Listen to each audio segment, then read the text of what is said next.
There are some things a neighbor does that you can write off. Maybe they park in front of your house. Maybe they let their dog get into your trash. You shake your head, move on. But what do you do when your neighbor borrows a shovel at noon and is still digging at 1:30 in the morning? This is a story submitted to us by a man I'll call Tim. And I want to be very clear, Tim has not gone to the police. He hasn't told his wife. He hasn't told anyone. Until now. 5 years ago, Tim's next-door neighbor, a man named Charles, came to him and his wife with devastating news. His 14-year-old son had gone missing. It was reported.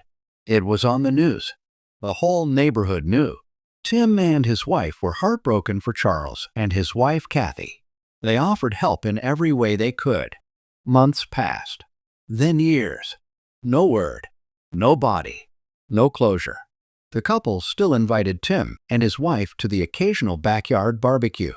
But something had shifted in both of them permanently. Kathy had gone quiet, reserved. She barely spoke.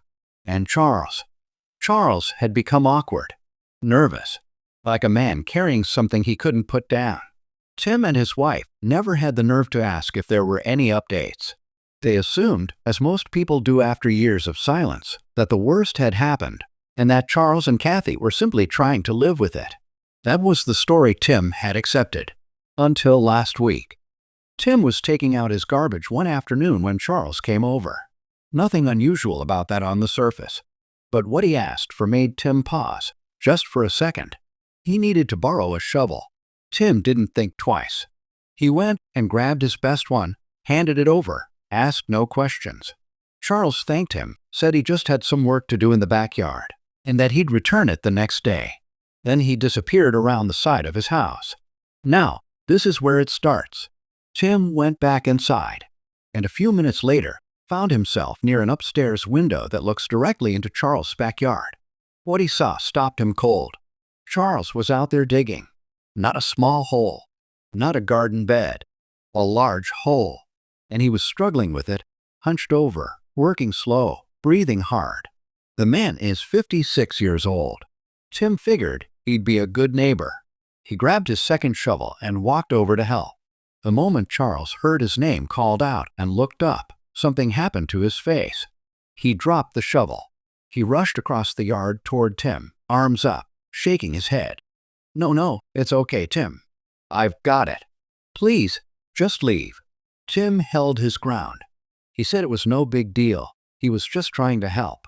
That's when Charles' tone changed. I will not allow you to use that shovel in my backyard. And then he pointed toward the gate. Like Tim was a stranger.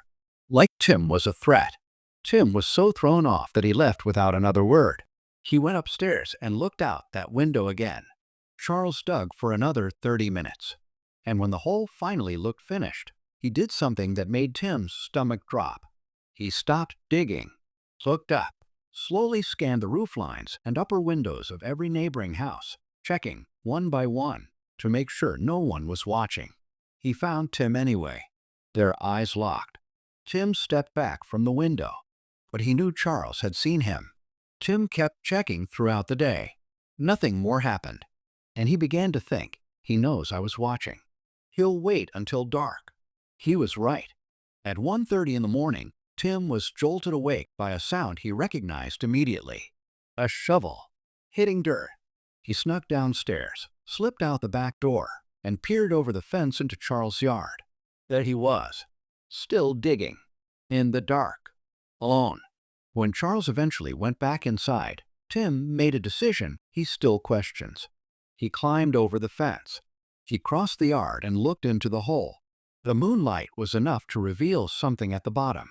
A black garbage bag, partially buried, its corner just barely visible through the disturbed soil. Tim stood there. He looked at the bag. He looked at the back door. He looked at the bag again. He did this, by his own account, 3 more times. And then he heard the back door. He ran. He got back over the fence in time. Charles came outside, but didn't dig. He walked around to the far side of the house and didn't come back. Tim went inside, got back into bed, didn't sleep. The next morning, Tim looked out that window first thing.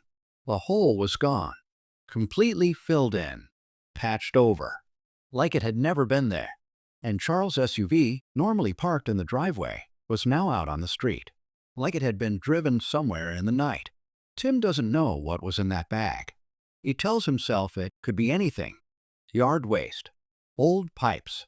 He tries to believe that, but his mind keeps going back to a boy who disappeared 5 years ago and was never found. A father who never fully recovered.